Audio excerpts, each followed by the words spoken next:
বিসমিল্লাহির রহমানির রহিম। ভাই সকল, রমজানুল মুবারক আমাদের সামনে এসে গিয়েছে, আর বেশি বাকি নেই। এই রমজানের প্রস্তুতি আমাদের প্রত্যেকে কেমন করে নেওয়া দরকার, সেই সম্পর্কে আমি এই ভিডিওয়ে সংক্ষিপ্ত আলোচনা করব। রমজানের প্রস্তুতি আমাদের কেমন করে নিতে হবে এটা জানতে গেলে আমরা তিরমিজি শরীফের 2036 নম্বর হাদিস থেকে জানতে পারি। قال رسول الله صلى الله تعالى عليه وسلم بادروا بالأعمال السبع। 7টা জিনিস লক্ষ্য রেখে আমালের দিকে বেশি বেশি মনোযোগ দেওয়া। সেই 7টা জিনিস কি? প্রথম নম্বর, আল্লাহ রসুল সাল্লাল্লাহু তাআলা আলাইহি ওয়াসাল্লাম বললেন, হাল তানজুরুনা ইল্লা ফাকরান মানসিয়া। কি তোমরা এমন দারিদ্রতার অপেক্ষা করছো যেটা আল্লাহকে ভুলিয়ে দেয়? মানুষের সামনে বিপদ আসে, মানুষ জ্বালাতন হয় দারিদ্রতার কারণে, আল্লাহকে ভুলে যায়, সময় মতো আল্লাহর ইবাদত করে না।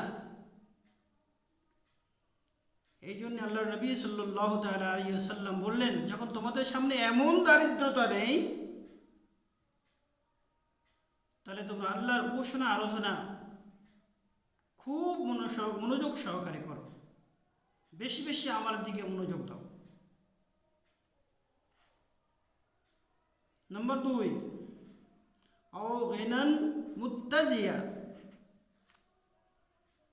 এমন সম্পদশীল মানুষ হয়ে যায়, এই সম্পদের কারণেই মানুষ আল্লাহ তাআলাকেও ভুলে যায়। কেমন ভাবে? আল্লাহ তাআলা তার এত ধন সম্পদ দেয়, আর এত চাকর বাকর তাদের কাছে এসে যায়, এত কারবার তাদের বেশি চলে, সবগুলো সে সময় মতো সামলাতে পারে না, আর সেই কাজ ছেড়ে রীতিমতো এসে নামাজ জামাতের সঙ্গে পড়তে পারে না, আল্লাহ তাআলার ইবাদত মনোযোগ সহকারে করতে পারে না। তো দুটো জিনিস হলো, দারিদ্রতার কারণে মানুষ আল্লাহকে ভুলে যায়, আর সম্পদের কারণেও মানুষ আল্লাহ তাআলাও ভুলে যায়। এত সম্পদ থাকে, সেগুলো সামলাতে গিয়ে আল্লাহর উপাসনা আরাধনা সে কম করে, বেশি করতে পারে না, সময় মতো করতে পারে না, সময় অসময় করে। নম্বর 3, মারাদান মুফসিদা। এমন অসুখ মানুষের হয়ে যায়, এই অসুখের কারণে সে রীতিমতো আল্লাহর উপাসনা আরাধনা করতে পারে না। এই জন্য আল্লাহ রাসূল সাল্লাল্লাহু তাআলা আলাইহি ওয়াসাল্লাম সাবধান করলেন, যখন আমরা এখন সুস্থ আছি, এটাকে ভালো মনে করো, এমন অসুস্থ যেন না এসে যায়, সেই অসুস্থতার কারণে তুমি যেন আল্লাহর উপাসনা আরাধনা করতে না পারো।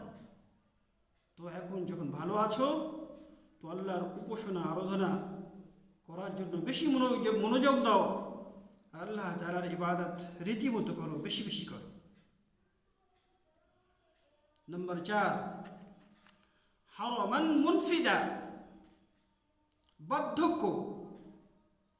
মানুষ বুড়ো হয়ে যায়, আর এমন বুড়ো হয়ে যায়, বুড়ো হওয়ার কারণে তার হাত পা চলে না, রুকু যদি করতে যায় কোমরে ব্যথা, সিজদা যদি করতে যায় হাঁটুই ব্যথা, বিভিন্ন রকমের কষ্ট তার হয় যখন মানুষ বেশি বুড়ো হয়ে যায়।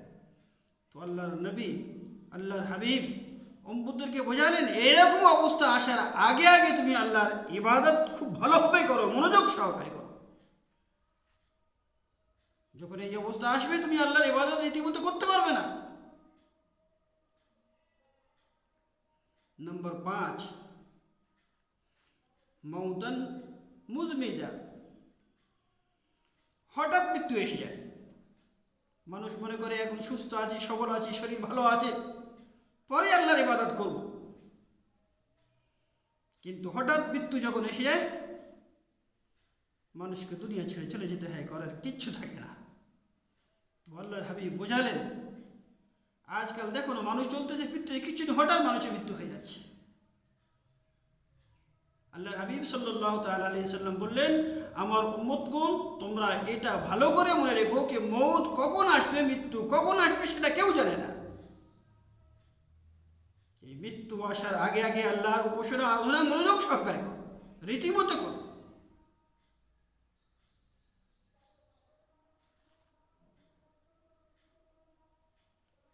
নাম্বার 6, দাজ্জাল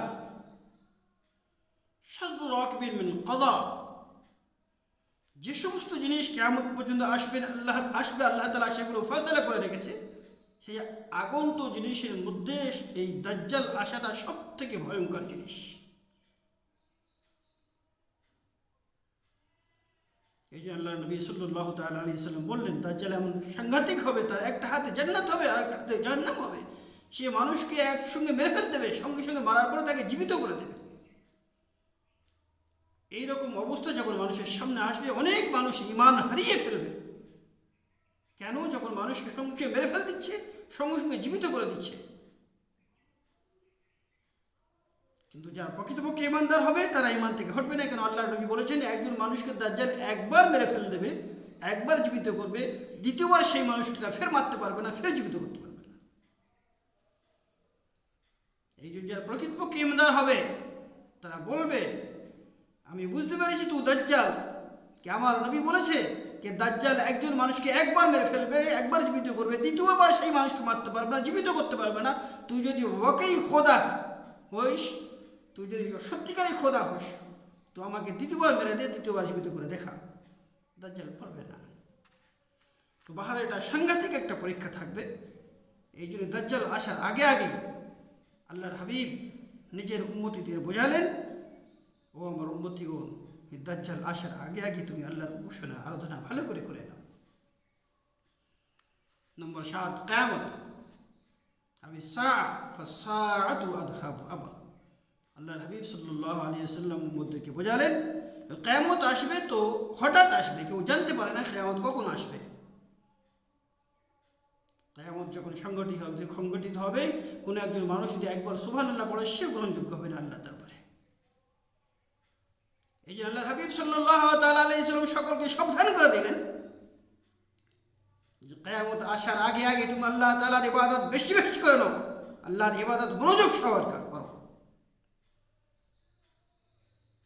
আমার প্রাণের ভাইরা, এই 7টি জিনিস আপনাদের সামনে হাদিস দিয়ে আপনাদের সামনে রাখলাম। এই 7টি জিনিস বোঝো, পড়ো, ভালো করে বোঝা, ঠান্ডা মাথায় বোঝার পরে রমজানের প্রস্তুতি নাও। কি আমি যখন সুস্থ আছি, আমার সামনে রমজান এসেছে, রমজানের রোজা ছাড়বো না। কেন? এমন অসুস্থ আসতে পারে, সেখানে আমি রমজান রাখতে পারবো না। আমি যখন বুড়ো হইনি, ভালো আছি, তো আমাকে রমজানের রোজা রাখতেই হবে। কেন? মানুষ যখন বেশি বুড়ো হয়ে যায়, সে রোজা রাখতে পারে না। আমি যখন ভালো আছি, এমন দারিদ্রতা আমার সামনে নেই যার কারণে আমি পেরেশান হই, তাহলে আমাকে রমজানের রোজা রাখতে হবে। এমন সম্পদশীল আমি নয় যার কারণে আমি আল্লাহর ইবাদত সঠিক মতো করতে পারি না। আমি যখন ভালো আছি, তো এই অবস্থা আমাকে আল্লাহর উপাসনা আরাধনা বেশি বেশি করে করতে হবে। এটাও মনে রাখতে হবে, হঠাৎ মৃত্যু মানুষের এসে যাবে। মানুষ বুঝতে হবে, আর রমজান সামনে এসে গিয়েছে, একে আমরা অবহেলা করব না। কেন? কোনো সময় হঠাৎ মানুষের মৃত্যু হয়ে যেতে পারে, আর সেই মৃত্যুর কারণে মানুষ রোজাও রাখতে পারবে না, আল্লাহর ইবাদত করতে পারবে না। দাজ্জাল এখন যখন আসেনি, তো আল্লাহ তাআলার উপাসনা আরাধনা ভালো করে করে নিই। সামনে রমজান এসে গেছে, আমরা রোজায় প্রত্যেকেই রাখবো। আর কিয়ামত, কিয়ামত যখন আসেনি, কিয়ামত আসার আগে আগে আল্লাহ তাআলার উপাসনা আরাধনা ভালো করে করতে হবে। এই জন্য আমাদের সামনে রোজা এসে গেছে। এই 7টি জিনিস আমরা প্রত্যেকেই মাথায় রাখি, বুঝি, আর এই 7টি জিনিস সামনে রেখে আমরা রমজানের প্রস্তুতি করি। রমজানের প্রস্তুতি করার জন্য এই হাদিস দিয়ে 7টি জিনিস আপনাদের সামনে আমি রাখলাম। এই 7টি জিনিস সামনে রেখে রমজানের প্রস্তুতি প্রত্যেকেই করেন। নিজে ভিডিওটা দেখেন, অপরকে দেখার সুযোগ করে দেন। যদি আপনাকে শেয়ার করার কারণে কোনো একজন মানুষ ভিডিওটা বুঝতে পেরে সে আল্লাহর উপাসনা আরাধনার দিকে বেশি ধাবিত হয়, সব আপনিও পাবেন। আল্লাহ তাআলা আমাদের প্রত্যেককে আমল করা তৌফিক দান করুন। ওমা আলাইনা ইল্লাল বালাগুল মুবিন।